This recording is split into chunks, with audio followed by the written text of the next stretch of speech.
కన్నా పరమ సంతోషకరమైనటువంటి సమయం మన జీవితంలో ఇంకోటి ఉండదు. రామచంద్రమూర్తి పట్టాభిషిక్తుడు అయ్యాడు అంటే ఆనందంతో వానరాల దగ్గర నుంచి ఆడేసి మురిసిపోయి. అందుకని నా కోరిక ఏమిటంటే సభలో ఉన్న అందరూ కూడా తప్పకుండా లేచి నిలబడి ఏదో ఒకటే ఆడాలి. వేదిక మీద మేమందరం కూడా ఆడతాం, ఎందుకంటే ఇది సంతోష సమయం కాబట్టి.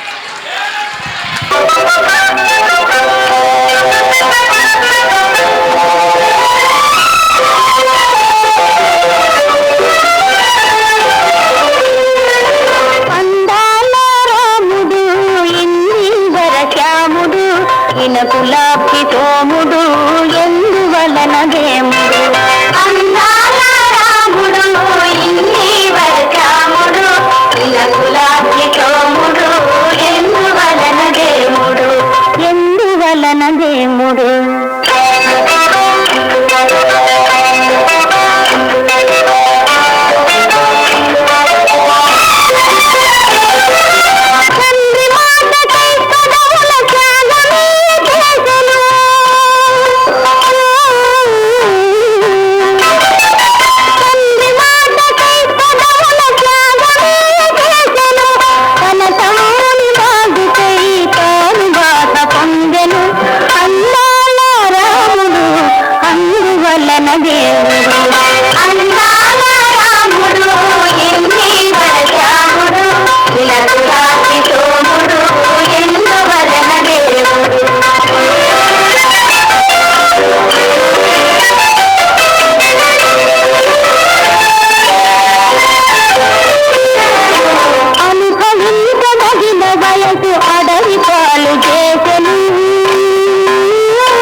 నేను నిండు మనసుతో చెప్తున్నాను, నిజంగా వాల్మీకి రామాయణంలో చెప్పినటువంటి పట్టాభిషేకం ఎలా జరిగిందో అలా ఇంత భక్తితో ఇంత ప్రేమతో జరిపించిన మీ అందరినీ చూసి రాముడు, భరతుడు, లక్ష్మణుడు, శత్రుఘ్నుడు, సీతమ్మ, హనుమ, అయోధ్య, వానరులు, విభీషణుడు అందరూ పరవశించిపోయి ఉంటారు.